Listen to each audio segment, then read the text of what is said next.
It's time for Rupert's Royal Roundup. Rupert's Royal Roundup. There you are, ruddy-cheeked one. How are you this morning? Very well, thank you. And feeling a bit ruddy-faced by the look of the picture there. So I'm playing the stereotype then this morning for you, David and Renee. So. You are indeed. So let's start, because there's obviously a lot of royal news. By the way, I watched the Coronation. I've managed to get through the whole thing. I did it yesterday. We'll talk about that in just a minute. But also, Eurovision last night, we've been talking about this. We've got a clip to show.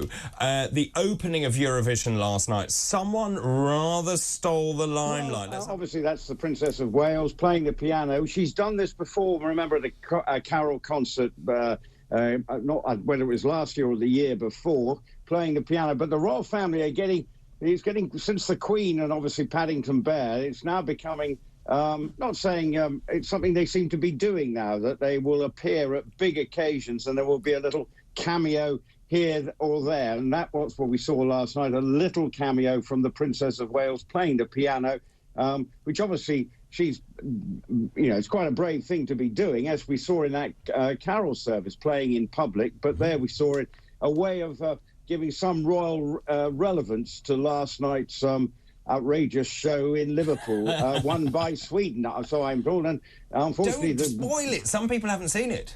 Oh, I'm sorry. Well, I can't. Why not? Why not, indeed? Give up 2 hours of your time, and actually to see GB come second last. But there we go. So it wasn't a great.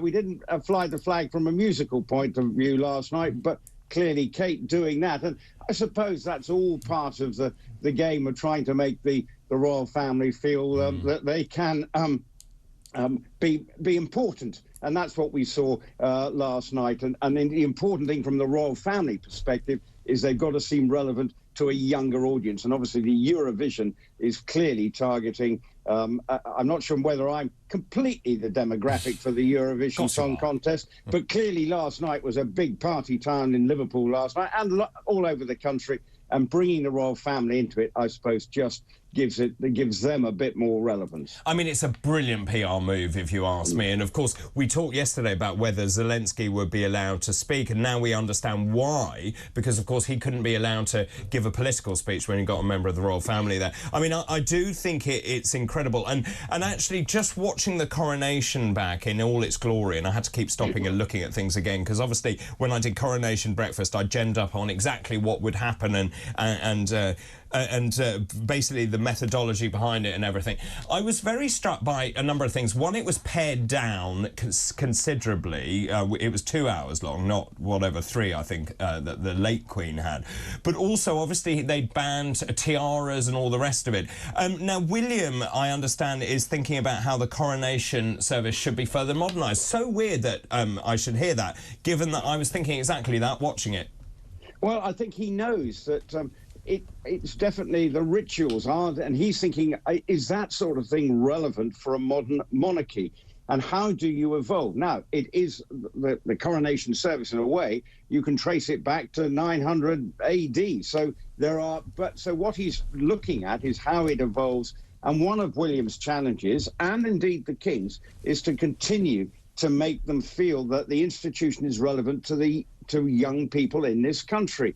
And when you look at the polls and everything, when people question between 18 and 24, you can clearly see that the monarchy doesn't have the resonance that it does with the older generation. So it's got to make sure that even when it comes to something like the coronation, that people sort of can associate with it, because all that ritual, yes, there was a much more varied congregation in the 2,300 people there, but clearly from the TV perspective, how does it seem relevant? And then when you look at the pictures of the balcony, the age of the monarchy, apart from William and Kate and their 3 children, looking at that, it's a very old look about it. Whatever you say, they've got to make sure that the pared down monarchy is seen to be something that the majority of this country can associate with, even though, of course, they do live a lifestyle that is way beyond most of us by a long shot. So, therefore, they have got their image, and you can see now the way the Walesers are doing it. they're ramping up the PR game with slick videos of their behind-the-scenes look at the coronation. They're definitely starting to play the PR game. I wonder why that is. I wonder. I mean, I was really struck by some very personal moments. So, for example, when I saw Kate chuckle with Charlotte, for example, that was lovely. Louis yawning through the thing, all the things that you would expect from any other family. And I think they are the ones to modernise that monarchy. And I just find that really, really fascinating. The King, very interesting. I don't know what your insight is on the King. Just watching it back, we talked about this yesterday. He looked troubled. He looked like he had the weight of the world on his shoulders, and he's taking this. I mean, it's a very serious job, isn't it? Yes, and actually, suddenly, when you're 74, you suddenly now are, when you have that crown placed on your head, there's no going back in a way. You are the king, and you are the king for life. Now, already people are saying, well, perhaps he is 74. Would he ever think of abdicating for William as part of the modernisation process? But, you know, that's not the way our monarchy works. It's, you know, okay, Edward VIII, he did abdicate, but obviously otherwise it's not something as a monarchy that we have as a, you know, in other countries, yes, it can happen, but not in Britain. So really they've got and the king he just looked suddenly, wow.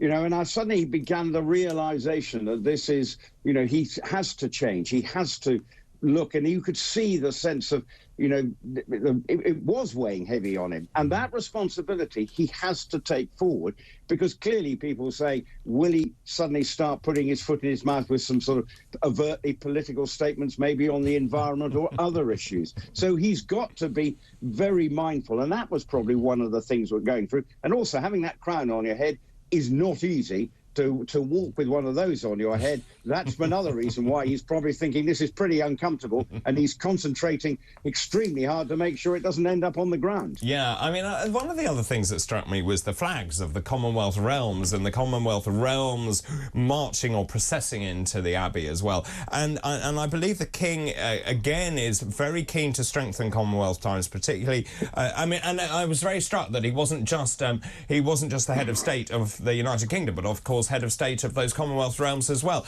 And he's planning a trip to Kenya.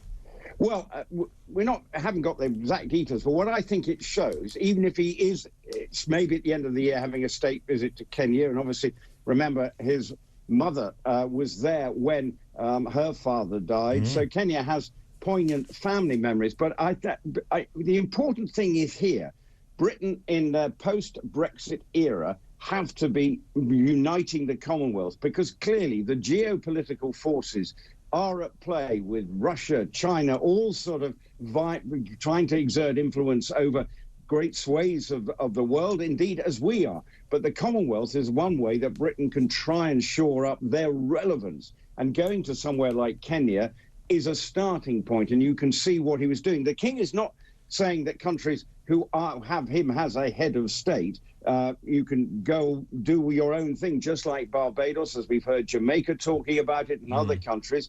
And the King's not going to kick up a fuss about that. He has no right to, in many ways.